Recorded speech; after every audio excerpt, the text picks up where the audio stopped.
Friends, ఇది విన్నారా? Present ట్రెండింగ్లో ఉందంట ఇన్స్టాగ్రామ్లో. ఫ్రాన్స్కి చెందిన ఒక మాస్క్ మ్యాన్ బాగా ట్రెండ్ అవుతున్నాడు. ఆ విషయాలు ఏంటో తెలుసుకుందాం. ఏంట్రా విషయాలు? అదేంటంటే సోషల్ మీడియాలో బాగా వైరల్ అవుతుంది ఒక వీడియో అయితే.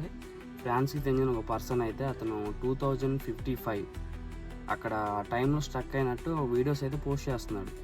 అది నమ్మటానికి కొన్ని వీడియోలను కూడా ప్రూఫ్గా పెట్టాడు అనమాట. అది వీడియోస్ వైరల్ అవడం కోసం చేస్తున్నాడేమో అలా వీడియోస్. నేను అనుకునేది ఏంటంటే చాలా కంటెంట్స్ ఉన్నాయి, అతను కొత్తగా థింక్ చేసి ఇలాంటి కంటెంట్ తీసుకున్నాడు ఏమో అనుకుంటున్నాను.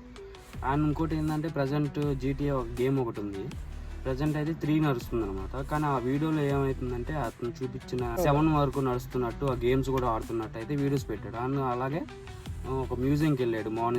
మోనాలిసా పెయింటింగ్ ఉంటుంది అక్కడ. చాలామంది పబ్లిక్ అయితే ఎప్పుడు ఉంటారు అనమాట, అక్కడ కూడా పబ్లిక్ ఎవ్వరూ లేరు. అండ్ అలాగే మనకు తెలిసిన ఫేమస్ ఐఫిల్ టవర్ ఉంది. ఐఫిల్ టవర్ దగ్గర కూడా ఖాళీ నిర్మానుష్యమైన ప్లేస్ లాగా ఉంది, జనాలు అయితే ఎవ్వరూ లేరు ఆయన చూపించే ప్లేసులలో. ఒకవేళ అట్లా స్టక్ అయ్యే ఛాన్సే ఉంటే అతను ఒక్కడే ఎందుకు స్టక్ అవ్వాలి? టిక్టాక్లోనే పెట్టాడు ఆయన పోస్టులు. అలాగే మనకి సోషల్ మీడియాలో చూసుకుంటే ఫేస్బుక్ ఉంది, యూట్యూబ్ ఉంది, ఇన్స్టా ఉంది. వీటిలో ఎవరో ఒకళ్ళైనా ఒక్క పోస్ట్ అయినా పెట్టుండాలి కదా, అతను ఒక్కడే స్టక్ ఎందుకు కావాలి? నేను అనుకునేది ఏంటంటే, నాకు తెలిసి అతను కొత్త కంటెంట్ క్రియేట్ చేయడం కోసం, కంటెంట్ కోసం అలా చేశాడని అయితే అనుకుంటున్నాను. గాయ్స్, ఆ వీడియోస్ చూస్తుంటేనే చాకింగ్గా ఉన్నాయి. ప్రజెంట్ మనం టిక్టాక్ ఓపెన్ చేసి చూడలేం, కానీ యూట్యూబ్లో మిస్టరీ మాస్క్ మ్యాన్ అని టైప్ చేసి చూడండి, తన వీడియోస్ వస్తాయి. తను నిజం చెప్తున్నాడా, ఏ క్రియేట్ చేసి ఆ వీడియోస్ చేస్తున్నాడని చూసి నాకు కామెంట్ చేయండి.